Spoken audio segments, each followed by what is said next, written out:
4 សួស្តីអ្នកទាំងអស់គ្នាអញ្ចឹងថ្ងៃហ្នឹងគឺជាថ្នាក់ដំបូងដែលយើងនឹងរៀនភាសាកូរ៉េជាមួយខ្ញុំទាំងអស់គ្នាអញ្ចឹងទី1គឺ Hangul 공부하기 ការរៀនអក្សរកូរ៉េចាអញ្ចឹងចំណុចទី1ដែលយើងត្រូវរៀនគឺព្យញ្ជនៈអញ្ចឹងសម្រាប់ភាសាកូរ៉េដើម្បីអានឲ្យចេញគឺយើងត្រូវចេះស្រៈនិងព្យញ្ជនៈអញ្ចឹងស្រៈទី1គឺឋានម៉ូអ៊ឹមបើន័យថាស្រៈទោលមានចំនួន10តួមានស្រៈអាយ៉ា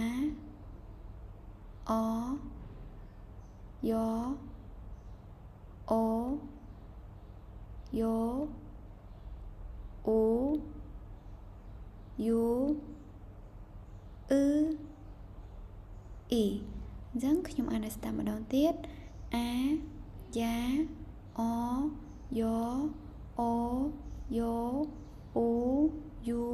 អ៊ឺអ៊ីតោះឥឡូវយើងចូលចំណុចទី2ដែលយើងនឹងរៀនអំពីអ៊ីជុងម៉ូអ៊ឹមអ៊ីជុងម៉ូអ៊ឹមភាសាខ្មែរបកថាស្រៈផ្សំអញ្ចឹងស្រៈផ្សំរបស់យើងមានចំនួន11តួ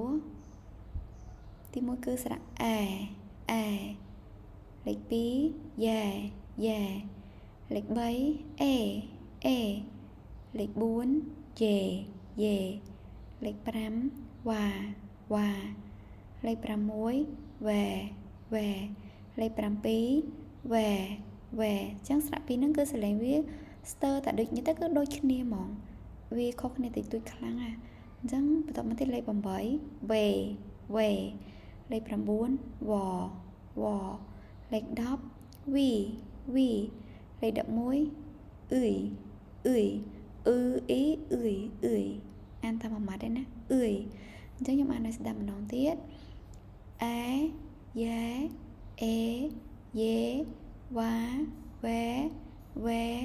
វីអ៊ឺចា៎អ្នកទាំងអស់គ្នាអញ្ចឹងថ្ងៃហ្នឹងមេរៀនរបស់យើងគឺមានតែប៉ុណ្្នឹងទេខំសាហាមនីដាអរគុណសម្រាប់ការទស្សនាថៅមេតូផាយ៉ូជួបគ្នាពេលក្រោយទៀត